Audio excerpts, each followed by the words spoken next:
Bonjour à tous, donc comme prévu, une petite vidéo pour la correction des exercices sur les puissances et énergies et les rendements également dans notre cours habituel du jeudi matin. Donc premier exercice, on vous donne un tableau dans lequel on a donné des appareils en fonctionnement, leur puissance et puis la durée pendant laquelle ils fonctionnent. Donc on vous demande de calculer l'énergie en watts ou en joules, donc deux unités différentes.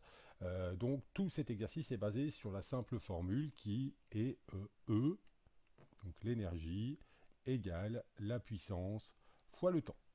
La chose à retenir, c'est que si la puissance est toujours en watts, si on met le temps en heures, on obtient pour l'énergie des watts-heures, donc pour la première colonne. Par contre, si on met des watts pour la puissance et des secondes pour le temps, on obtiendra donc cette fois-ci des joules. Donc il est facile de comprendre que pour passer de l'un à l'autre, pour obtenir des joules, il faut multiplier les watts-heures par 3600. Donc si vous faites les calculs pour les différents appareils et que vous ramenez correctement en heures les différentes choses, pour le premier calcul ça va aller très vite, hein, c'est 2 fois 60, on obtient 120 watts-heures, 320 watts-heures pour la partie suivante. Ensuite, si l'on multiplie 2 minutes, alors 2 minutes pour le ramener en heures, on va simplement prendre les 2 minutes, les diviser par 60, on aura ramené ça en heures qu'on multiplie par 1300. On obtiendra 43,3 watts-heure. 1h30, ça fait 1h50. 1h,5, excusez-moi, hein, on obtiendra 37,5 watts-heure. Et pour la dernière minute, c'est la même histoire qu'ici, hein, 10 divisé par 60, donc 1 sixième de 700 watts, on obtient 116,6 watts-heure. Si on voulait calculer en joules, soit on reprend le même calcul et on met tout en secondes pour le temps, soit on multiplie par 3600 la colonne des watts-heures, et puis on obtient directement 432 000 ici, 432 000, à côté 1 652 000 joules, 155 880, je crois, ensuite 135 000, et puis pour finir, 479 760. 479 760. Donc ça, c'était le premier exercice. Deuxième exercice, calculer le temps de fonctionnement d'une éolienne. Donc on vous explique hein, dans la partie énoncée que l'on a une éolienne de 2 mégawattheures, donc ça c'est la puissance, hein, 2 mégawatts, excusez-moi, les 2 mégawatts qui sont là sont la puissance, et qu'elle produit une énergie, donc cette fois-ci de 4,2 gigawattheures sur un fonctionnement continu. On suppose que l'éolienne fournit toute sa puissance et on vous demande de calculer le temps. Donc, transformation de la formule, T égale E sur P, tout simplement.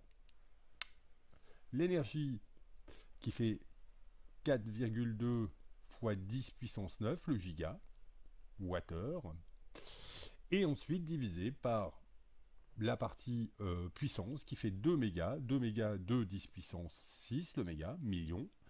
On obtient donc un temps d'environ 2100 heures. Pour être plus parlant, on peut le ramener en jours en le divisant par 24 et on obtient 87,5 jours total de fonctionnement de l'éolienne. Donc ça, c'était l'exercice numéro 2, utilisation de la même formule. L'exercice qui suit est également du même acabit. Un chauffe-plat d'une puissance de 50 watts. Calculer l'énergie en 15 minutes. 15 minutes, c'est un quart de l'heure, donc ça fait 0,25. Hein. E sera égal à P fois T. Donc, égal 50 fois 0,25, qui nous donne une énergie de 12,5 Wh. 12,5 Wh. Si je multiplie par 3600, j'obtiens donc l'énergie cette fois-ci en joules, et j'obtiens 45 000 joules. Exercice suivant, même formule, calculer combien de temps on a un four qui fait 1000 watts, calculer en combien de temps il fournira donc une quantité d'énergie égale 750 watts. Donc c'est le temps, hein, même formule que pour l'éolienne, T égale E sur P. On divise l'énergie qui est de 750 Wh par les 1000 watts de ce four. On obtient 0,45, ce qui nous dit 0,75, excusez-moi, 0,75, j'allais déjà trop vite, ce qui nous donne 45 minutes. Exercice suivant, toujours dans la même chose. Ah non, là on parle de rendement. On parle de rendement. On n'est pas tout à fait dans la même chose, mais on est dans les énergies quand même. On vous dit qu'une friteuse consomme une quantité d'énergie électrique de 4400 kJ. Attention, c'est des kilojoules en 30 minutes. Et on sait qu'en 5 minutes, elle fournit donc une quantité d'énergie thermique, cette fois-ci, hein, thermique. Électrique consomme, alors la friteuse, elle consomme bien de l'électrique, elle fournit du thermique pour faire cuire donc justement les frites. Et on voudrait calculer le rendement. Je rappelle la formule du rendement, hein. Le rendement, c'est puissance ou énergie de sortie, comme on veut, mais dans la même unité. Donc c'est puissance de sortie sur puissance d'entrée ou énergie de sortie sur énergie d'entrée. Énergie d'entrée. Voilà. On va travailler avec les puissances. Donc on va ramener ça à la puissance. Moi je préfère travailler avec les puissances. Et donc la première chose à faire donc, sur cet exercice, ça va être de calculer donc, la puissance de sortie. La puissance de sortie, elle se fait simplement en divisant l'énergie par le temps. Et on voit que l'énergie donc de sortie, c'est 125 Wh, parce qu'on a 0,125 kW, divisé par 5 sur 60, parce qu'il faut le ramener en heures, et on obtient donc une puissance de 1500 watts. Ça, c'est la première puissance. La puissance d'entrée, elle, puissance d'entrée, c'est la même formule, E sur T. Elle vaut donc E qui vaut 4400 fois 10,3, attention, c'est des kilos, 10,3, divisé par, cette fois-ci 30 minutes, ça fait 30 fois 60, et on obtient donc quelque chose qui nous donne 2444, environ 2444 watts. Il suffit de placer ça dans la formule ici. Puissance de sortie 1500 sur 2444, et on obtient un rendement qui vaut, cette fois-ci, environ 61%. 0,61 ou 61%. Ça, c'était donc un calcul sur un rendement, avec deux calculs de transformation pour retrouver des puissances et en partant d'énergie. L'exercice numéro 7, lui, nous propose de travailler sur une voiture traditionnelle thermique, qu'on connaît bien, et d'étudier la chaîne. Donc on vous dit, on va partir d'un litre de pétrole consommé par cette automobile, on cherche à calculer donc le rendement total de la voiture. On voit bien qu'on part au début du pétrole qui est ici, on arrive à l'énergie disponible pour se déplacer avec la voiture, on voit que dans la chaîne il y a plusieurs choses, hein. Il y a le pétrole, on en fait une extraction, une transformation, un raffinage, qui va créer donc des pertes de tout ça, pour obtenir du pétrole raffiné, essence gasoil, ce qu'on connaît. Ensuite, on va injecter ça dans un moteur thermique, l'utilisation de notre voiture, on va en sortir une énergie mécanique. Il va y avoir ensuite la chaîne mécanique qui va transformer donc, la sortie de rotation du moteur en un déplacement de la voiture à travers plein d'organes, hein, qui sont la boîte de vitesse, les cardans, les roues, etc., qui, elle, va encore engendrer des pertes, et on aura donc l'énergie disponible au déplacement. Première question, c'est calculer le rendement du moteur thermique. On voit bien que le moteur thermique est au centre, qu'à l'entrée on a une certaine énergie pour un litre de pétrole et on a une certaine énergie à la sortie. Le rendement donc, rendement 2, si je veux le calculer, il vaut simplement la division de E3 sur E2. Donc on y met les valeurs, on remplace ça par, on peut laisser en mégas hein, si on le veut, hein, puisque les deux sont en mégajoules. 11, alors 11 72 divisé par 39,1, on obtient un rendement 2 qui est de, alors si je ne me trompe pas, j'ai fait le calcul quelque part, le rendement 2, alors je l'avais sur une feuille quelque part, le rendement 2, alors qu'est-ce que j'ai fait de ma feuille? J'ai dû changer de feuille, toc toc toc, je suis en train de chercher, non c'était peut-être sur la feuille que j'avais en cours, hein. Non c'est pas celle-là, donc c'est la feuille suivante, là c'est l'exercice 8, non, donc ça doit être celui-ci, l'exercice numéro 7. Ah bah j'avais peut-être sauté un exercice avant sur les rendements, ouais j'ai peut-être sauté un exercice que j'ai pas vu, mais l'exercice là me donne donc environ 30%. Allez on va mettre 29,9, j'avais trouvé 29,9%. Donc je peux aller tout de suite rappeler qu'ici j'ai 29,9%.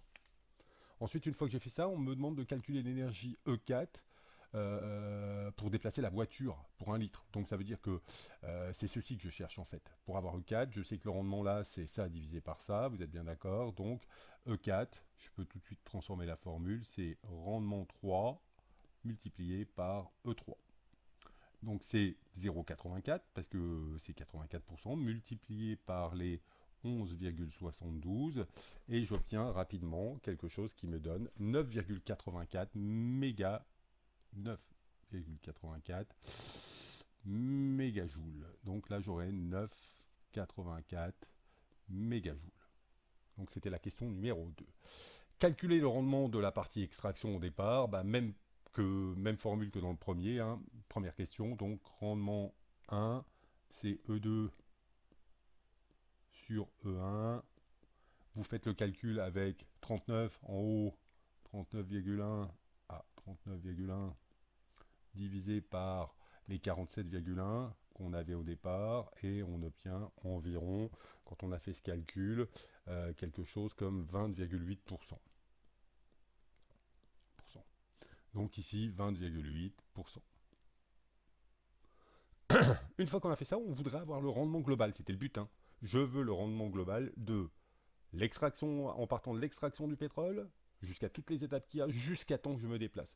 Donc le rendement global, là, si j'avais à le calculer, eh ben, je ferai rendement global égale rendement 1 fois rendement 2 fois rendement 3. Si je les multiplie tous l'un par l'autre, donc ça va faire 0,208 multiplié par 0,299 multiplié par 0,84 et j'obtiendrai donc un rendement global de ma chaîne totale qui me donnerait donc quelque chose de l'ordre là je me suis trompé, là c'est 83%, excusez-moi, 83%, donc là c'est un 83%, je me suis trompé, et là c'est 0,83, et là j'obtiens, c'était mon 20%, 20,8%. Petite erreur, excusez-moi sur la petite erreur précédente. Donc au final, ma voiture a un rendement de 20% à partir du pétrole à l'extraction, qui est minable. Ça veut dire que j'ai 80% de pertes sur l'extraction, le raffinement, le transport, la transformation du moteur thermique. Donc c'est quelque chose, c'est ça qui a la plus grosse perte en fait, hein, le moteur thermique. Et puis ensuite, toute la chaîne de puissance de la mécanique qui est derrière. Alors la deuxième façon, on vous dit calculer le rendement de deux factions différentes. Hein. On obtient cette valeur également en divisant l'énergie de sortie par l'énergie d'entrée. Si vous divisez 9,84 par 47,1, vous obtiendrez également 20%. Donc ça, c'était l'exercice suivant. J'ai dû louper un petit exercice, je crois, ici. Calculer l'énergie absorbée en 1 heure de fonctionnement. Il y avait une histoire de rendement d'un moulin à café, mais on ne va pas forcément revenir dessus, puisqu'on sait maintenant ce que c'est que le rendement. Je peux peut-être donner les résultats si vous voulez. Hein. On obtenait une puissance de sortie ici. Calculer la puissance absorbée, elle vaut simplement, si vous le calculez, 370 watts. La puissance de sortie vaut 329 watts. Et le rendement, je crois que si on le calcule, il fait 89%. Ce qui veut dire qu'on a 11% de perte. Voilà. Ça, je pense que vous arriverez à le faire seul. Un petit exercice sur un comparatif de 2 téléviseurs. On a quelqu'un, alors je crois qu'il s'appelle Rémi, cette personne, elle voudrait investir dans un nouveau téléviseur. Et on lui propose 2 téléviseurs, donc une technologie plasma, un peu plus ancienne, et une technologie LCD, qui est plus récente, hein, qui est au goût du jour chez nous. Les prix, deux prix différents qui sont à 100 euros d'écart, une durée de vie fonctionnelle qui est plus importante sur le LCD, et puis une puissance consommée par un LCD moindre par rapport à un plasma. Sachant que le prix du kilowatt est de 22 centimes à l'heure actuelle quand on achète 1 kWh. J'ai bien dit kilowattheure, hein, j'ai fait une petite erreur quand je dis du kilowatt, c'est l'énergie est en kilowattheure de 22 centimes. Il faudrait essayer d'aider Rémi dans le calcul de quelle télé choisir, s'il est parti sur un investissement sur 5 ans ou sur un investissement sur 10 ans en utilisant en moyenne sa télévision 2 heures par jour. Donc voilà, on a les données qui sont ici, 2 heures par jour, 5 ans ou 10 ans. Donc, les choses à faire, c'est de calculer l'énergie totale que va consommer Rémi déjà. Sur 5 ans, on sait que Rémi va utiliser donc en énergie, il va travailler 2 heures fois 365 jours fois 5. Donc ça c'est le temps. C'est pas l'énergie, hein, c'est le temps. Ça va donner 3650 heures sur 5 ans. Sur 10 ans, bah là on fait x10 et on obtient 7300 heures de travail au niveau des télés. On peut maintenant calculer l'énergie et le prix pour la première télé. Alors celle-là je vais l'appeler numéro 1, celle-là je l'appellerai numéro 2. Pour la 1, il est simple de prendre sur les 5 ans, on va prendre 3650, donc ça c'est l'énergie, E, multiplié par 200, vous êtes bien d'accord, watts, multiplié par, c'est tout à peu près, hein, j'obtiens ça, donc j'obtiens 736 kilowattheures, vous êtes bien d'accord, 730, excusez-moi, 730, pas 736. Pour la télé numéro 2, je fais la même chose, je fais 3650, mais je multiplie par 80. 80, excusez-moi, j'obtiens donc cette fois-ci une énergie de 292, bien sûr moindre parce que je consomme moins, hein, kilowattheure. Si je fais multiplier par 0,22 ici pour les centimes de consommation, j'obtiendrai donc un prix de cette fois-ci 160, me semble-t-il, oui, 160 euros ici, 160,6 euros. Ok, ça c'est le prix à payer pour la consommation de ma télé. Et ici, j'obtiens un prix de 64,2, je crois, euros à payer. La différence entre les deux sur 5 ans me fait, si je fais la différence des deux, j'obtiens environ 96 euros. 96 euros, donc sur 5 ans, excusez-moi, 96 euros sur 5 ans. Et vu que le prix est de 100 euros de différence, là, la différence est de 100 euros, vous êtes bien d'accord, hein, il y a 100 euros de différence. Donc sur 5 ans, vaut mieux acheter le 1. On sera gagnant de 4 euros. Par contre, si cette fois-ci j'utilise sur 10 ans, vous êtes bien d'accord, hein, si Rémi prend sa télé sur 10 ans, cette fois-ci, le gain ici n'est plus de 96 euros, mais il est de 2 fois 96, vous êtes bien d'accord, qui fait 192 euros. Donc il gagne sur 10 ans, hein. Sur 10 ans il gagnerait 192 euros. Donc la différence n'étant que de 100, il serait gagnant de 92 euros s'il prend le modèle 2. Voilà, ça serait donc le modèle 2. Sur 5 ans, modèle 1, il est gagnant de 4 euros. Si il pense qu'il va garder 10 ans sa télé, c'est le modèle 2 à prendre. Il sera gagnant beaucoup plus, là, cette fois-ci, de 192 euros. Exercice suivant, l'exercice donc numéro 9, on veut cette fois-ci calculer le rendement de différentes centrales électriques qu'on connaît, centrale thermique, une centrale nucléaire et une centrale géothermique. Donc la première, on vous dit la combustion d'une tonne de fuel, donc un TEP. Je rappelle que le TEP, ça c'est une chose à savoir ou qui vous sera donné, hein. Un TEP, c'est 41,868, si je ne me trompe pas. On peut l'arrondir des fois à 42, gigajoules. Il est donné en joules. Quelque chose de très important, giga, 10 puissance 9. On vous dit que la combustion d'une tonne de pétrole, donc d'un TEP, dans une centrale thermique classique, fournit 4500 kWh. donc calculer le rendement. Donc il faut ramener tout à la même chose, vous êtes bien d'accord? Alors, pour ce faire, soit je ramène tout, je ramène le TEP en kilowatts, soit je ramène kilowattheure, excusez-moi, soit je ramène les kilowattheures en joules.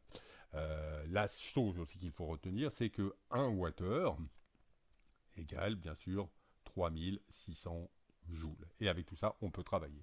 Donc, le premier calcul, ça serait de ramener, ces 4500. Si je prends les 4500 que je ramène, 4500 x 10,3 multiplié par 3600, vous êtes bien d'accord, on obtient quelque chose qui correspond à 16,2 gigajoules. Donc une fois qu'on a ça, on peut calculer le rendement de cette centrale thermo. Il suffit de prendre l'énergie de sortie qui vaut 16,2, la diviser par l'énergie d'entrée qui est une tonne de fuel, qui vaut un TEP, qui vaut 41,86, et j'obtiens environ, si je regarde, si je fais ce calcul, 38,7% de rendement. Ça, c'est le rendement de la première centrale. On parle l'énergie thermique, donc quantité de chaleur, on parle maintenant exercice 2, on est dans la deuxième centrale. On vous dit que l'énergie thermique, quantité de chaleur extraite en 1 seconde d'un réacteur nucléaire en fonctionnement est de 2 760 000 kJ, circuit d'eau primaire, température à 285 degrés, température de sortie 323 avec une pression, avec ce que vous voulez, sachant que le réacteur nucléaire fournit une puissance de 900 MW, calculer son rendement. Donc là, même chose, à l'entrée, on a l'énergie d'entrée. Ah, excusez-moi, je me suis passé en mode déplacement, je vais revenir où j'en étais. Ah, si je... on voit plus le résultat d'avant, mais c'est pas très gênant. On va donc calculer notre calcul, on va continuer notre calcul. On sait que l'énergie de sortie, c'est toujours 900 MW en puissance, sachant que le réacteur nucléaire fournit une puissance de 900 MW, calculer le rendement. Alors là, on a 900 MW, c'est une puissance qu'on nous donne. Là, on nous donne en 1 seconde l'énergie, donc on peut calculer une puissance, vous êtes bien d'accord ici, puisque on a l'énergie égale la puissance fois le temps. Donc, si on voulait avoir la partie, on va dire, puissance de la centrale nucléaire en primaire, il faudrait donc avoir P égale E sur T, vous êtes bien d'accord, hein. Si je veux la puissance, je divise l'énergie qui vaut 2 760 000 fois 10,3 joules, vous êtes bien d'accord, kilojoules. Non, là je l'ai mis en joules puisque j'ai multiplié par 10,3, que je divise par 1, puisque ça dure pendant 1 seconde et que je suis en joules en haut. Donc je vais redonner exactement le même résultat. Vous êtes bien d'accord? Je vais obtenir quelque chose qui fait des gigawattheures. Donc cette puissance, elle fera 2,7 gigawattheures. Gigawatts, excusez-moi, c'est la puissance. Donc si je veux le rendement, c'est la puissance de sortie qu'il faut, mais 900 fois 10,6 mégawatts sur les 2,7 10 puissance 9 gigawatts, et on obtient rapidement 32% de rendement de cette centrale nucléaire. Donc il s'approche un peu moindre, parce que un peu moindre que la partie thermique d'avant. Et on va donc passer maintenant à la dernière partie, le rendement donc d'une centrale géothermique, utilisant la chaleur de la Terre. On vous dit qu'elle est à 33%, et que déterminer l'énergie en TEP nécessaire pour produire, donc c'est 1 MWh à la sortie. On a 1 MWh à la sortie, donc ça veut dire qu'à l'entrée, on a donc, je vous rappelle, le rendement c'est ES sur EE, énergie d'entrée. Donc si je fais EE, donc je vais faire EE, c'est ES sur rendement.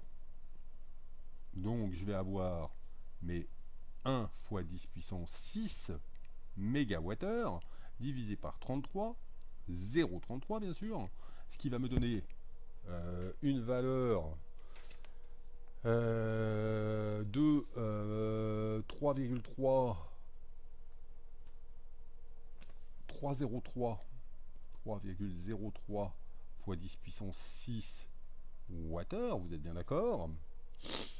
que je vais multiplier pour l'avoir en joules par 3600, qui va me donner quelque chose de très très très très grand. Quand je le multiplie par 3600, ça fait 10,9 gigajoules, si je le mets en gigajoules. Hein. Si je le vends en TEP, pour l'avoir en TEP, il suffit de le diviser par un TEP pour savoir combien j'ai de TEP. Je vois que j'en ai moins qu'un déjà de TEP, parce que le TEP, je vous avais dit, il valait. Donc si je veux le mettre en TEP, je vais diviser 10,9 par 41 868, puisque c'est les deux mêmes unités, le gigajoule, vous êtes bien d'accord, on a le droit de faire ce travail, et on obtient 0,26 TEP. Donc environ un quart de TEP. Voilà pour cet exercice de comparaison des trois types de centrales. Mais ce qu'on peut en regarder aussi, c'est qu'au niveau des trois centrales, hein, au niveau des rendements, on a quelque chose de globalement identique, hein, 33, 32, 38, un meilleur rendement là sur la centrale thermique, mais on n'est pas loin. Hein. Dernier petit exercice que l'on peut faire, qui est très intéressant, je pense, hein, c'est on a deux voitures, une voiture thermique et une voiture électrique, deux modèles qui sont sportifs, plus ou moins sportifs, hein, une Audi, et puis une autre voiture, une Hexagon Motor. Et puis on vous donne des caractéristiques techniques, bien sûr, à travers les puissances, on y voit les moteurs, et on veut les comparer surtout. Ce qui est intéressant, c'est d'aller comparer ces moteurs. Et on vous donne quelques informations hein, sur l'essence, sur les voitures, etc., sur la masse volumique. Et donc la première partie, c'était déterminer la masse, alors si je ne me trompe pas, ça doit être la masse de carburant dans la voiture. Sachant qu'on a un réservoir qui fait, je crois, 60 litres. Quand on va regarder dans la doc technique au-dessus, hein, si vous remontez au-dessus, vous allez voir la doc technique, on voit quelque part que le réservoir doit faire 60 litres. Ici, on a 60 litres. Et on nous donne la masse volumique, justement, masse volumique de l'essence, donc, qui vaut 0,75 kg par litre. Donc, il suffit de faire ce 0,75 fois 60 et on obtient donc une masse de 45 kg. On a donc 45 kg de combustible essence sans plomb dans la voiture. On vous demande donc après de calculer donc en kilojoules et en kilowattheure la quantité d'énergie thermique, water thermique, que peut fournir le réservoir quand il est plein, quand il y a donc ces 60 litres dedans. Et on vous donnait que le pouvoir calorifique par kilo de l'essence sans plomb est de 48 800 kilojoules par kilogramme. Donc il suffit de prendre ces 45 kilos. Si je prends 45 kilos, donc le W thermique qui sera en joules, je prends ces 48 kilos 45 kilos, excusez-moi, que je multiplie par 48 800 fois 10 puissance 3. Et j'obtiens donc quelque chose qui est de l'ordre de 1,97 gigajoules, que je divise tout de suite par 3600. Ça, c'est l'énergie en joules, que je divise donc par 3600 pour obtenir, excusez-moi, 547,5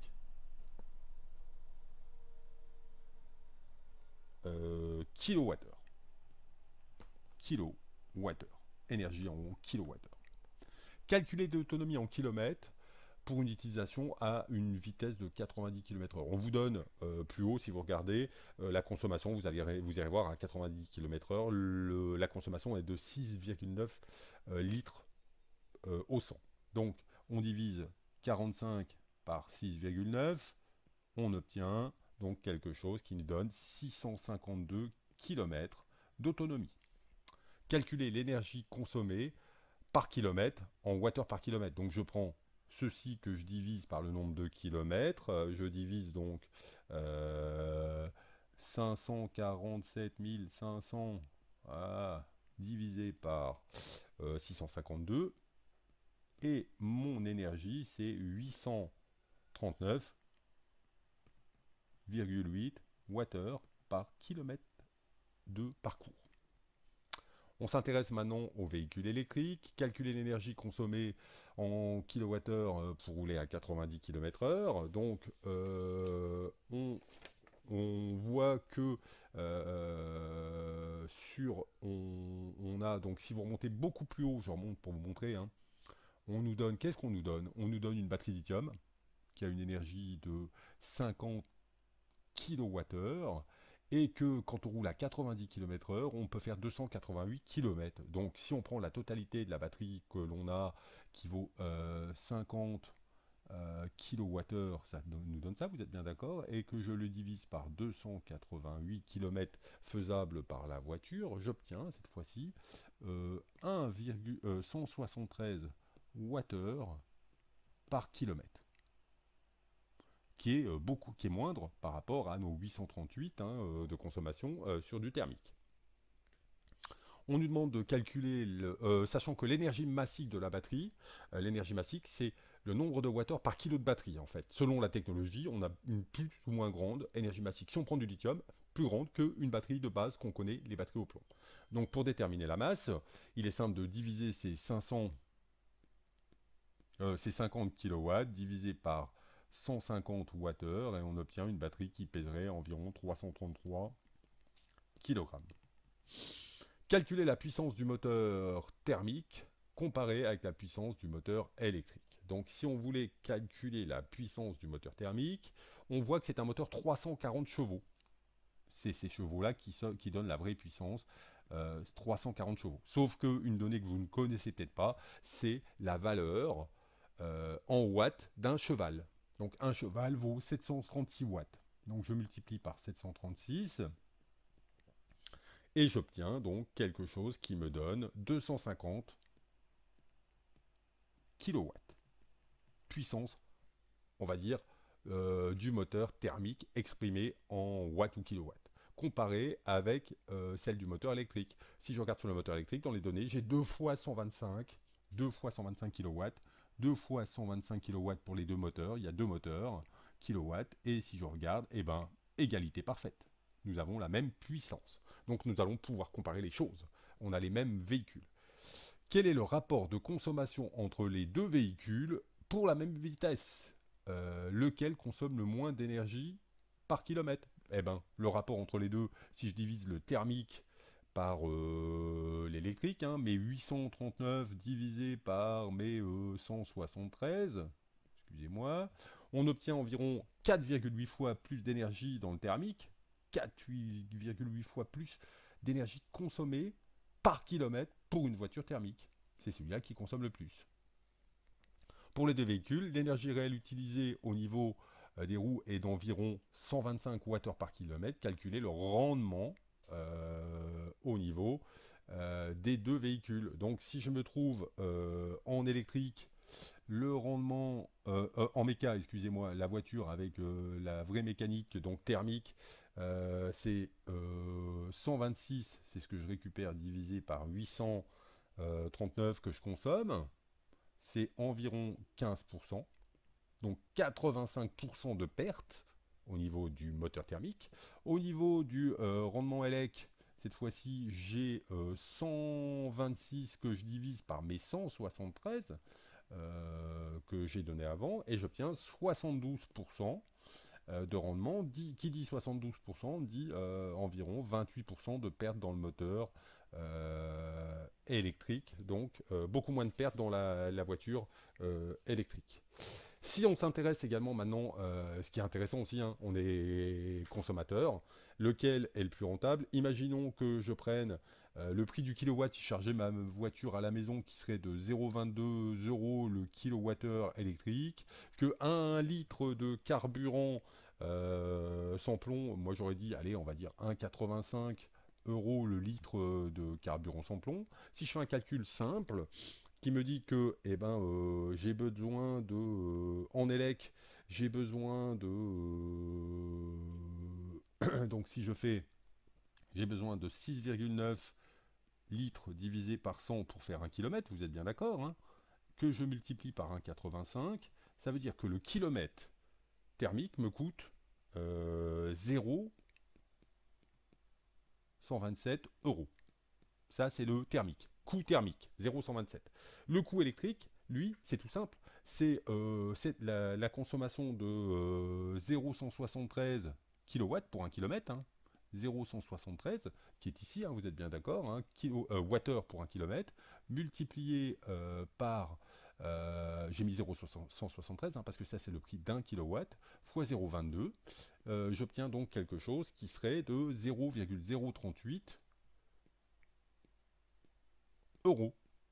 Et le rapport entre les deux, c'est, si je fais un calcul, 3,3 fois. Donc 3,3 fois moins cher de consommation en électrique pour 1 kilomètre. Ceci en rechargeant sa voiture à la maison. Donc on pourrait maintenant faire un calcul sur le coût de l'investissement global d'une voiture électrique, en disant il y a un surcoût de 10 000 euros, admettons, au bout de combien de temps et de combien de kilomètres par an, je vais pouvoir réaliser ceci. Voilà pour tous mes exercices corrigés, j'espère que ça vous a servi.